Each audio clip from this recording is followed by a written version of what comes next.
Halo pemirsa JPR TV dari Sabang sampai Merauke, dari Miangas hingga Pulau Rote. Bertemu kembali dengan saya Anggria Ratri dalam program Kominfo Newsroom.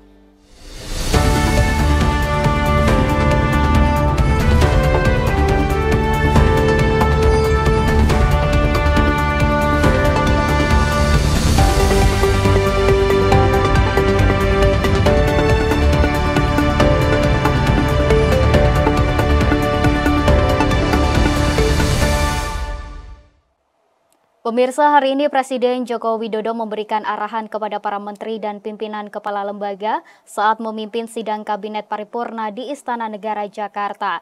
Dalam agenda tersebut, Presiden menginstruksikan kepada jajarannya untuk berfokus pada rencana kerja pemerintah, kebijakan fiskal tahun 2025 hingga transformasi ekonomi.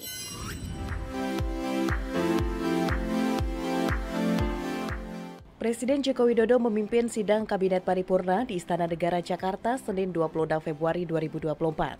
Dalam arahannya, Presiden menyampaikan 5 poin penting, salah satunya adalah rencana kerja pemerintah dan kebijakan fiskal tahun 2025. Presiden mengatakan pentingnya persiapan untuk RKP dan kebijakan fiskal tahun 2045 sebagai jembatan untuk menjaga kesinambungan pembangunan dan mengakomodasi program Presiden terpilih 14 Februari lalu. Selain itu, Presiden Joko Widodo juga berpesan kepada para menteri pimpinan kepala lembaga untuk memahami situasi dan risiko ketidakpastian ekonomi global, ancaman resesi, melakukan penajaman fokus program pemerintah pusat dan pemerintah daerah, serta menyiapkan contingency plan jika terjadi krisis. Ini juga kita sambil menunggu hasil perhitungan resmi dari KPU, maka RAPBN 2025 harus disiapkan dengan memperhatikan hasil Pilpres karena yang menjalankan APBN 2025 adalah Presiden terpilih.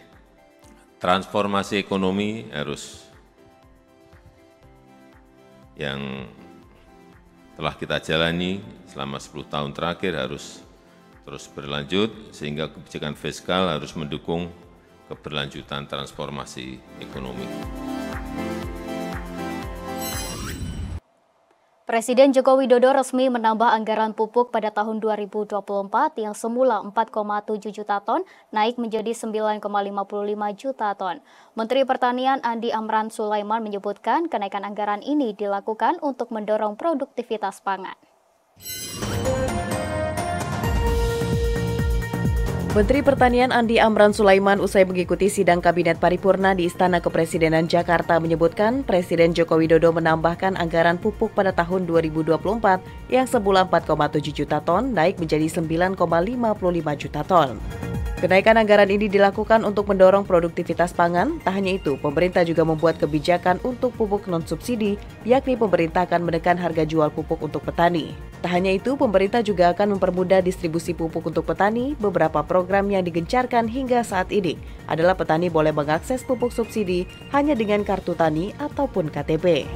Alhamdulillah, ada kabar baik untuk petani seluruh Indonesia. Ini kabar baik untuk petani seluruh Indonesia. Diputuskan dalam ratas atas arahan Bapak Presiden, keputusan Bapak Presiden, pupuk, jumlah kuantum pupuk dari anggarannya tahun 2024 4,7 juta ton dinaikkan menjadi 9,55 juta ton tahun 2024. Ini kabar baik, kabar untuk petani, seluruh petani Indonesia. Insya Allah petani tidak usah lagi risau, khawatir dengan pupuk. Bapak Presiden sudah memenuhi kebutuhan petani seperti tahun 2014, 2015, 2016, 2017, dan 2018. Mentan juga menyebutkan pemerintah akan melakukan strategi untuk memitigasi risiko El Nino dengan melakukan akselerasi tanam melalui penerapan pompadisasi atau memompa air sungai di Pulau Jawa. Kedua, dengan cara mengoptimalisasi lahan rawa yang awal mula indeks pertanamannya hanya 1 kali, kini menjadi 2 dan 3 kali.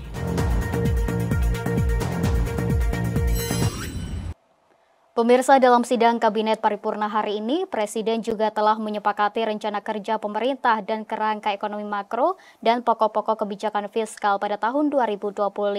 Adapun target yang akan dicapai dalam RKP tersebut, salah satunya terkait dengan pertumbuhan ekonomi yang mencapai 5,3 hingga 5,6% pada tahun 2025.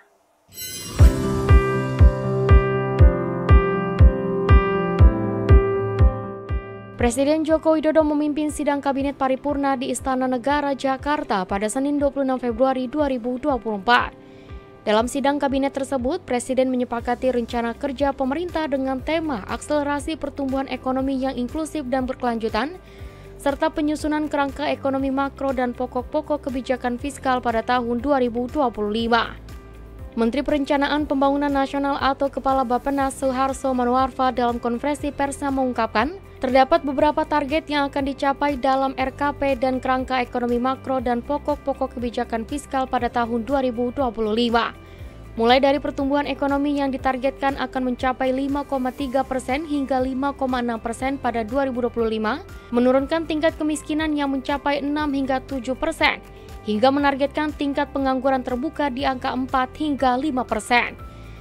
Dan sasaran pertumbuhan ekonomi pada tahun 2025 adalah antara sekitar 5,3 hingga 5,6%, dan kemudian tingkat kemiskinan itu antara 6 sampai 7%. Kemudian tingkat pengangguran terbuka juga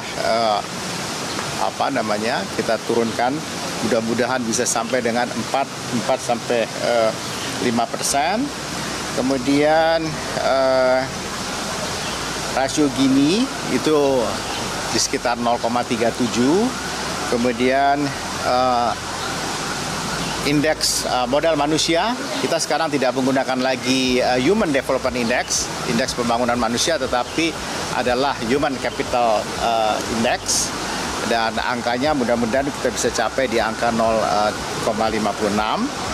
Dan penurunan intensitas gas rumah kaca bisa sampai dengan angka 38,6. Selain itu, Suharso juga menjelaskan bahwa Presiden Joko Widodo juga menargetkan defisit RAPBN akan terjaga di sekitar 2,48% sampai 2,8% dari PDB, dan peningkatan belanja investasi yang below the line antara 0,5 hingga 1%.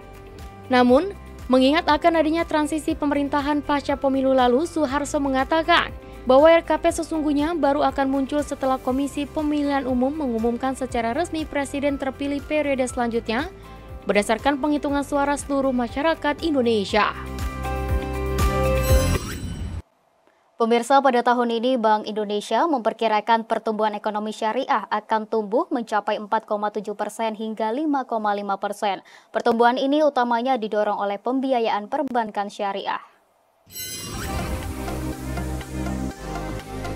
Bank Indonesia memperkirakan pertumbuhan ekonomi syariah pada tahun ini akan mencapai 4,7% hingga 5,5%. Hal ini ditopang melalui pembiayaan perbankan syariah yang diperkirakan terus tumbuh pada kisaran 10 hingga 12%. Pada tahun 2023, Bank Indonesia mencatat pertumbuhan pembiayaan syariah khusus ke sektor real sudah tumbuh 15,8%. Angka tersebut jauh lebih tinggi dari pertumbuhan kredit dan pembiayaan keseluruhan yang tumbuh sebesar 10,5%. Deputi Gubernur Bank Indonesia Yuda Agung dalam peluncuran buku kajian ekonomi dan keuangan syariah Indonesia dan Syariah Economic and Financial Outlook 2024 mengungkapkan, pada tahun ini Bank Indonesia mengajak kepada seluruh penggiat ekonomi syariah untuk terus perkuat pondasi dan keuangan syariah hingga industri halal dengan memfokuskan pada 4 program utama. Pertama, pengembangan ekonomi dan industri halal. Kedua, akselerasi keuangan sosial dan komersial syariah. Ketiga, optimalisasi digitalisasi ekonomi syariah.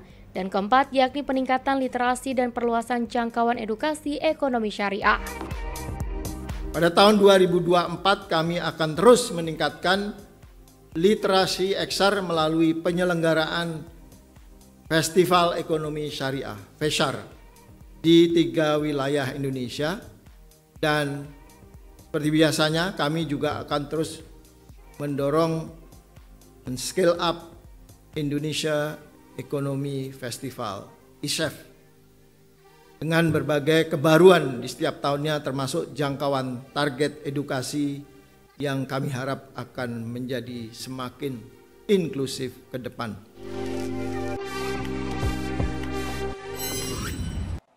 Pemirsa, sejumlah informasi akan kami hadirkan setelah jeda pariwara berikut ini. Tetaplah bersama kami.